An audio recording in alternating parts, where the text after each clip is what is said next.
Yo guys, so welcome back to my channel. और guys, आज की वीडियो में हम लोग कुछ नया देखने वाले हैं। जी हाँ गाइस, आज की वीडियो में हम लोग जो देखने वाले हैं वो है गाइस इंडिया में पाए जाने वाले गाइस 10, जी हाँ गाइस, पूरे 10 ऐसे टेम्पल। तो आज की वीडियो में गाइस हम लोग वही देखने वाले हैं यार। वीडियो में आगे बहुत ज़्यादा मज़ा आने वाला है, तो यार वीडियो में एंड तक बने रहना। हाँ यार, चैनल पे हो तो चैनल को कर दो सब्सक्राइब, और ये वीडियो थोड़ी सी भी अच्छी लगे तो इस पर कर देना एक लाइक। तो सीधा ही चलते हैं यार अपनी वीडियो की तरफ। तो अभी अपन लोग अपनी वीडियो पे आ चुके हैं, तो चलिए गाइस वीडियो को करते हैं स्टार्ट। भारत में कुछ ऐसे महान मंदिर हैं जिनके बारे में वैज्ञानिक भी नहीं समझ पाए हैं। अंततः दूसरे देशों के लोग भी हमारे मंदिरों को देखकर आश्चर्यचकित हो जाते हैं और समझ नहीं पाते कि इनका निर्माण कैसे हुआ। दोस्तों, इस वीडियो को अंत तक देखें ताकि आप हमारे भारत के इन अद्भुत मंदिरों को देखने से न चूकें। साथ ही इस वीडियो को लाइक और शेयर करें, और अगर आपने अभी तक हमारे चैनल को सब्सक्राइब नहीं किया है तो अभी सब्सक्राइब करें।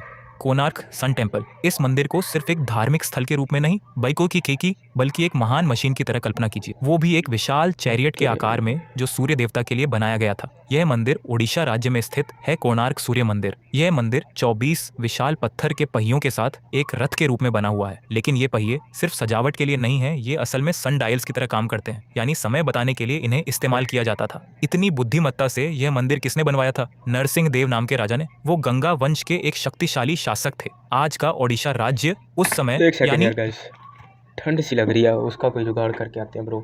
वेट अ सेकंड, ठंड का कोई जुगाड़ करते हैं bro. A few moments later. यार गाइस, काफ़ी ज़्यादा हो गई है, तो क्यों ना ठंड का जुगाड़ कर लिया जाए आराम से। गाइस वीडियो एंजॉय करते हैं, आप लोग भी यार आराम से बैठो और वीडियो एंजॉय करते हैं यार, सारे मिलके, सारे भाई लोग मिलके आराम से वीडियो एंजॉय करते हैं। Let's go baby. ओह कुछ गिर मत जाइयो, कुछ गिर मत जाइयो। हाँ अब सही रहेगा। चलो बेबी लेट्स गो। वापस से अपने हेडफोन्स पहन लेते हैं। ओके गाइस, तो वीडियो को कर लेते हैं वापस से स्टार्ट। 1200 ईस्वी के आसपास कलिंग देश कहलाता था। नरसिंह देव सूर्य देव के बहुत बड़े भक्त थे। एक दिन जब मुस्लिम आक्रमणकारियों ने A few moments later. Kalinga देश पर आक्रमण किया, तब नरसिंह देव ने उन्हें पराजित करके एक बड़ी जीत हासिल की, और इस जीत को उन्होंने सूर्य देव की कृपा मानते हुए आभार स्वरूप इस कोणार्क सूर्य मंदिर का निर्माण करवाया। इस मंदिर को इस तरह ईस्ट फेसिंग बनाया गया कि सुबह का उगता हुआ सूरज सीधा गर्भगृह यानी गर्भगृह पर अपनी किरणें डाले। मंदिर के निर्माण में एक खास चीज का इस्तेमाल किया गया था, लोड स्टोन। ये एक प्राकृतिक मैग्नेटिक स्टोन होती है। इन चुंबकीय पत्थरों की सहायता से सूर्य भगवान की मूर्ति को गर्भगृह में just like guys, simple wording में इसको मैग्नेट बोला जाता है, पर गाइस वो काफ़ी बड़े पत्थर में ना उन्होंने मैग्नेट का यूज़ किया है, काफ़ी बड़े पत्थर के रूप फ्लोटिंग में, like यानी ऐसे एरिया हवा में तैरती हुई स्थिति में रखा गया था। सोचिए कितनी एडवांस टेक्नोलॉजी थी उस समय। यह सब उस समय के गौरव की निशानी है, लेकिन अब वो वैभव नहीं रहा। आज उस मंदिर में हवा में तैरती हुई सूर्य भगवान की मूर्ति भी नहीं है। समय के साथ साथ और दुश्मनों के हमलों के कारण इस मंदिर को काफी हद तक नष्ट कर दिया गया। क्या आप सोच सकते हैं 800 साल पहले हमारे पूर्वजों ने इतनी अद्भुत टेक्नोलॉजी कैसे विकसित की होगी? कमेंट में बताइए। स्वरा टेम्पल। 1000 साल पहले कोई आधुनिक मशीनें या क्रेन नहीं थी। हालांकि उस समय 80 टन वजनी ग्रेनाइट पत्थर को 200 फीट की ऊंचाई पर रखना कैसे संभव था? इसका उत्तर अभी तक किसी इतिहासकार के पास नहीं है। इतना ही नहीं, इस मंदिर से जुड़ी कोई भी ब्लूप्रिंट्स या पुख्ता इंजीनियरिंग डिटेल्स आज तक नहीं मिली हैं। फिर भी उस भारी पत्थर को इतनी परफेक्ट तरीके से ऊंचाई तक पहुंचाया गया। कुछ सिद्धांतों के अनुसार चोल राजवंश ने 4 किलोमीटर लंबा एक इंक्लाइंड रैंप बनवाया था, और उसी रैंप के सहारे उस पत्थर को ऊपर ले जाया गया। लेकिन उस रैंप के भी आज तक कोई सबूत नहीं मिले हैं। अगर सोचें कि सैकड़ों मजदूरों ने उस पत्थर को ऊपर चढ़ाया, तो भी वो काम लगभग असंभव लगता है। इतना ही नहीं, इस मंदिर की एक और खासियत है, इसमें कहीं भी सीमेंट का इस्तेमाल नहीं किया गया। बस पत्थरों को पत्थरों के साथ इंटरलॉक करके जोड़ा गया है। यही वजह है कि ये मंदिर इतने सालों से अर्थक्वेक्स, सुनामीज और भारी बारिश को सहन करते हुए आज भी मजबूती से खड़ा है। एक और रहस्य ये है कि इस मंदिर का गोपुरम दोपहर के समय धरती पर अपनी परछाई नहीं डालता, ऐसा बहुतों का मानना है। लेकिन असल में ये पूरी तरह से सच नहीं है। दोपहर में गोपुरम की छाया बहुत ही शॉर्ट होती है और मंदिर की संरचना में ही छुप जाती। इसके पीछे का साइंटिफिक रीजन ये है कि गोपुरम का एंगल ऑफ कंस्ट्रक्शन, उसकी दिशा और सूर्य की रोशनी जिस दिशा से आती है, इन सब वजहों से उसकी छाया जमीन पर साफ दिखाई नहीं देती। तमिलनाडु के तंजावुर में स्थित यह अद्भुत मंदिर 11वीं शताब्दी में राजराज चोल के शासनकाल में बनवाया गया था। लेपाक्षी टेम्पल। इस मंदिर में एक ऐसा रहस्य छुपा है जिसे आज तक साइंटिस्ट भी पूरी तरह समझ नहीं पाए हैं। वो रहस्य है हवा में लटकता हुआ खंभा, जिसे हैंगिंग पिलर भी कहा जाता है। यहाँ आने वाले भक्तों को भी पहले यकीन नहीं होता कि वाकई में यह खंभा जमीन को नहीं छूता है, इसलिए लोग इस खंभे के नीचे क्लॉथ या कागज डालकर खुद टेस्ट करते हैं, और जब वो आसानी से खंभे के नीचे से निकल जाते हैं तब सब हैरान रह जाते हैं। यह खंभा सच में बस सच में गाइस लोग इस खंभे ये के देखो नीचे यार कैसे वो क्लॉथ कपड़े, या ये कागज देखो डालकर गाइस खुद टेस्ट करते कैसे हैं वो और आराम जब से वो कपड़ा आसानी नीचे से से खंभे ऐसे के निकल नीचे रहा से है। निकल जाते हैं तब सब हैरान रह वाह जाते यार, हैं। मुझे यह पहले पता नहीं खंभा था यार ये सच में चीज़ों का। एयर में सस्पेंडेड रहता पर है यार और यही देखो ना गाइस, मुझे सब्सक्राइब करो, ऐसे टेक्नोलॉजी की चीज़ें तुम्हें भी पता लगती रहेंगी और मुझे भी पता लगती रहेंगी, दोनों को पता लगती चीज रहेंगी। भक्तों के साथ साथ इंजीनियर्स और आर्कियोलॉजिस्ट को भी चौंका रही है। कई बार इस स्तंभ की जांच की गई लेकिन अब तक कोई भी इसके पीछे की सही इंजीनियरिंग लॉजिक को नहीं समझ पाया। यह लेपाक्षी मंदिर आंध्र प्रदेश के अनंतपुर जिले में स्थित है जो इस अजूबे का घर बन गया है। कुछ विशेषज्ञों का मानना है कि ये खंभा शायद अर्थक्वेक प्रोटेक्शन के लिए खास तकनीक से बनाया गया होगा, यानी भूकंप के समय मंदिर की स्टेबिलिटी बनाए रखने के लिए इस तरह की एंटी ग्रेविटी इल्यूजन टेक्निक अपनाई गई होगी। इस अद्भुत मंदिर का निर्माण 16वीं शताब्दी में दो सेनापतियों वीरन्ना और विरुपन्ना ने करवाया था। ये दोनों विजयनगरा एम्पायर के राजा अच्युत देव राय के लॉयल कमांडर्स थे। कैलासा टेम्पल, इस मंदिर की खासियत इतनी कैलासा अद्भुत है टेम्पल। कि जानकर हर कोई हैरान हो जाता और गाइस ये टेम्पल्स कसम से इंसान, ये था। देखो गाइस ये दोनों मैं विजयनगरा आपको एम्पायर दिखाता के हूँ। राजा अच्युत देव राय के लॉयल कमांडर्स थे। कैलासा टेम्पल, इस देखो गाइस इंसान इन टेम्पल्स के आगे यार, क्यों इतनी सी चीज़ लग रही है यार, इतने बड़े बड़े टेम्पल्स वो एंशियंट टाइम में गाइस, जबकि टेक्नोलॉजी लाइक क्रेन जो इतनी वजनी वजनी चीज़ें उठा लेती थी यार।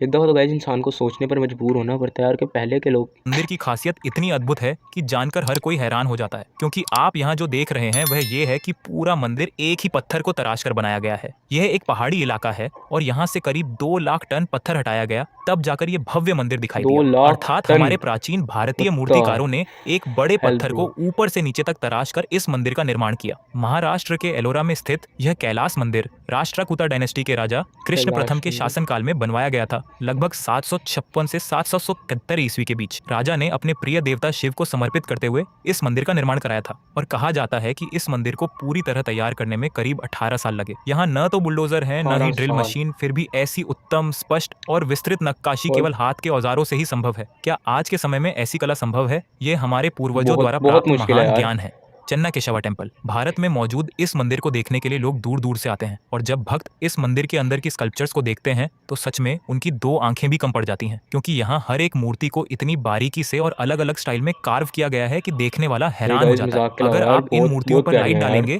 तो वो रोशनी मूर्तियों के अंदर की खाली जगहों तक पहुंचती है। इसका मतलब ये है कि इन मूर्तियों को एक्सट्रीम डिटेलिंग और प्योर क्राफ्ट्समैनशिप के साथ बनाया गया है। यहाँ मौजूद हर एक ये पिलर मजाक के एक अलावा अलग यार अजूबा गाइस है, लेकिन कसम से यहीं से कई बहुत प्यारी रहस्यमय है। सवाल भी उठते हैं, जैसे 1116 एडी में जब ये मंदिर बना तब इतनी एडवांस टेक्नोलॉजी इन शिल्पकारों के पास कैसे थी? इस मंदिर को देखकर यही बात है। आर्किटेक्ट्स, साइंटिस्ट और आर्टिस्ट सभी दंग रह जाते हैं। हर दीवार, हर रेखा तंग मानो क्या है हमारे यार, मैं पूर्वजों के कहता हूँ ज्ञान की इंसान गवाही शौक हो देती है। जाता है यार हर एक दफ़ा। स्कल्पचर को देखकर ऐसा लगता है कि इसे बनाने में किसी ने अपनी आत्मा झोंक दी हो। यह भव्य मंदिर कर्नाटका के बेलूर में स्थित है। इसे 12वीं शताब्दी में राजा विष्णुवर्धन ने बनवाया था। जैन धर्म से हिंदू धर्म अपनाने वाले इस राजा ने भगवान विष्णु के प्रति अपनी भक्ति दिखाने के लिए इस मंदिर का निर्माण कराया था। विरूपाक्षा टेम्पल, इस मंदिर में जो चीज सबसे ज्यादा चौंकाती है वो है एक छोटी सी खिड़की से दिखाई देने वाला गजब का दृश्य। उस खिड़की से बाहर जो गोपुरम है उसकी परछाई उल्टी दिखाई देती है। आज के जमाने में लोग इसे हाँ पिनहोल कैमरा टेक्नोलॉजी कहते हैं, लेकिन असली हैरानी की बात यह है कि ये मंदिर 7वीं शताब्दी में बनाया गया था। उस समय ना कोई कैमरा था, ना कोई मॉडर्न ऑप्टिक्स की नॉलेज, फिर भी उस समय के टेम्पल आर्किटेक्ट्स को ये पिनहोल कॉन्सेप्ट कैसे पता चला? यही बात आज के साइंटिस्ट्स को भी हैरान कर रही है। जो भी भक्त इस मंदिर में आता है वो इस इन्वर्टेड शैडो को जरूर देखता है और आश्चर्य में पड़ जाता है। आज की दुनिया में ये टेक्नोलॉजी तो आम बात है, लेकिन हजारों साल पहले के कलाकारों को इसकी समझ ये कैसे थी, टेक्नोलॉजी तो ये अब तक एक सही बात रहस्य है बना हुआ है। यह अद्भुत विरूपाक्ष यार। मंदिर कर्नाटक के हम्पी में स्थित है और ये सिर्फ एक आस्था का केंद्र ही नहीं बल्कि एक साइंटिफिक वंडर भी है। रानी की वाव यानी रानी का कुआं, लेकिन जो आप यहाँ देखते हैं वो कोई आम बावड़ी नहीं बल्कि एक ऐसा आर्किटेक्चरल वंडर है जो अंदर जाते ही आपको एक मंदिर का अनुभव कराता है। इस स्टेपवेल की डिजाइन इतनी शानदार है कि यहाँ की हर दीवार, हर खंभा स्कल्पचर से भरपूर है। खास बात यह है कि इन शिल्पों में भगवान विष्णु के दशावतार, अप्सरास की मूर्तियां और उस समय की पातान की पारंपरिक साड़ियों के डिजाइन तक हमें देखने को मिलते हैं। इस अद्भुत रानी की वाव का निर्माण 11वीं शताब्दी में सोलंकी डायनेस्टी की रानी उदयमती ने अपने पति भीमदेव प्रथम की याद में करवाया था। दिलचस्प बात यह है कि यार गाइस वीडियोस में ये टेम्पल्स जितने प्यारे लग रहे हैं यार गाइस, जस्ट इमेजिन यार रियल लाइफ में कितने लग रहे होंगे। करेंगे गाइस इन फ्यूचर हम लोग भी यार ऐसे एक्सप्लोरेशन करेंगे यार। बस आप लोग ऐसे ही ना चैनल को सब्सक्राइब करते रहो यार, सब्सक्राइब करते रहो और फ्यूचर में और मज़े का कंटेंट आने वाला है यार। करेंगे गाइस इन फ्यूचर इन सारी चीज़ों को एक्सप्लोर आमतौर पर करेंगे। मंदिर ऊंचे बनाए जाते हैं, लेकिन रानी की वाव का यही मंदिर जमीन से 7 मंजिला गहरा है। जैसे जैसे आप इस स्टेपवेल के अंदर उतरते जाते हैं आपको चारों ओर की दीवारों पर ऐसे अद्भुत कार्विंग्स देखने को मिलते हैं कि आपको उस युग के कलाकारों की प्रतिभा का अंदाजा लग जाता है। इतना ही नहीं, इस लोकेशन पर कई फिल्म्स की शूटिंग भी हुई है। हाल ही में तेलुगु मूवी सीतारामम का एक गाना भी यहीं शूट किया गया था। लेकिन एक ना समय रे, ऐसा भी ग्रीक आया मूवी का नहीं जब पता। लगातार बाढ़ों के कारण ये पूरा परिसर मिट्टी में दब गया और लगभग 7 शताब्दियों तक किसी को इसका पता नहीं चला। फिर 1980 के दशक में इंडियन आर्कियोलॉजिकल डिपार्टमेंट ने इसे खोज निकाला और इसका रेस्टोरेशन किया। आज हम इस मास्टरपीस को हर दिन देखते हैं, लेकिन ध्यान नहीं देते क्योंकि ये 100 रुपए के नोट पर भी छपा हुआ है। ये अनोखी ब्रो गुजरात पहली दफा राज्य के सुना है यार। पटान शहर में स्थित है।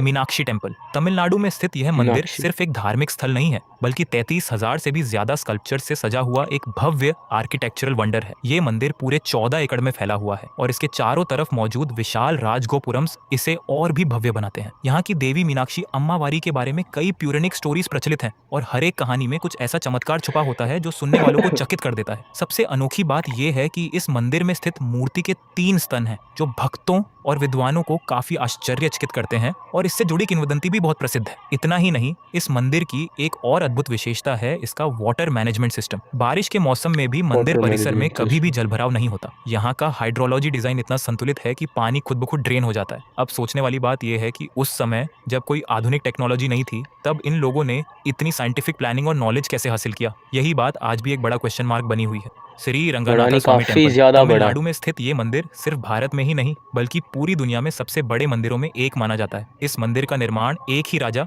या एक ही समय में नहीं हुआ, बल्कि यह शताब्दियों तक अलग अलग राजवंशों के योगदान से विकसित हुआ। पुराणों के अनुसार इस मंदिर का वर्तमान रूप मुख्य रूप से 9वीं से 17वीं शताब्दी के बीच चोल, पांड्य, विजयनगर और नायक राजाओं के शासनकाल में अस्तित्व में आया। चोल वंश ने मंदिर के प्रमुख गोपुरम्स और प्राकारम्स के निर्माण में एक महत्वपूर्ण भूमिका निभाई। इस मंदिर में कुल 21 गोपुरम्स हैं, जिनमें से मुख्य राजगोपुरम की ऊंचाई लगभग 226 फीट है, जो इसे भारत का एक सबसे टॉलेस्ट टेम्पल टावर बनाता है। यहाँ पर भगवान श्री रंगनाथ स्वामी आदि शेषा पर लेटे हुए स्वरूप में भक्तों को दर्शन देते हैं और यह दृश्य अत्यंत शांतिपूर्ण और दिव्य होता है। हाल ही में हमारे प्रधानमंत्री नरेंद्र मोदी जी ने भी इस भव्य मंदिर को विजिट किया था। आमतौर पर हम मंदिरों को शहर के किनारे पर देखते हैं, लेकिन इस मंदिर में तो एक पूरा गांव मंदिर के अंदर ही बसा हुआ है। यानी यह मंदिर पूरा इतना गाँव, विशाल वाह है कि यार। इसके अंदर रेजिडेंशियल एरिया भी शामिल है।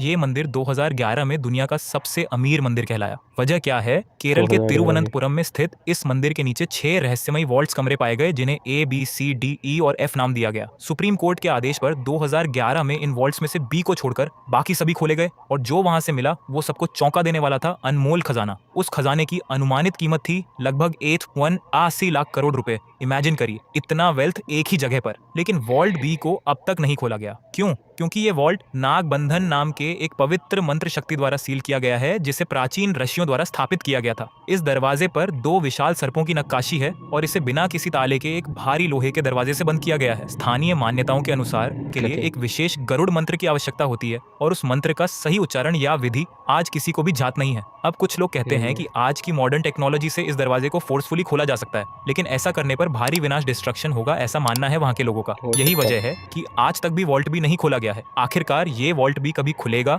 या नहीं, और अगर खुला तो वहां फिर से वेल्थ मिलेगा या कोई कर्स, शाप, ये तो सिर्फ समय ही बताएगा।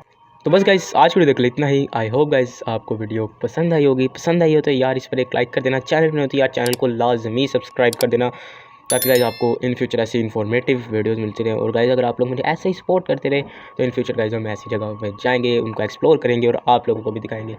तो बस गाइस यार आज वीडियो तक इतना ही। नेक्स्ट वीडियो तक के लिए बाय बाय। मैं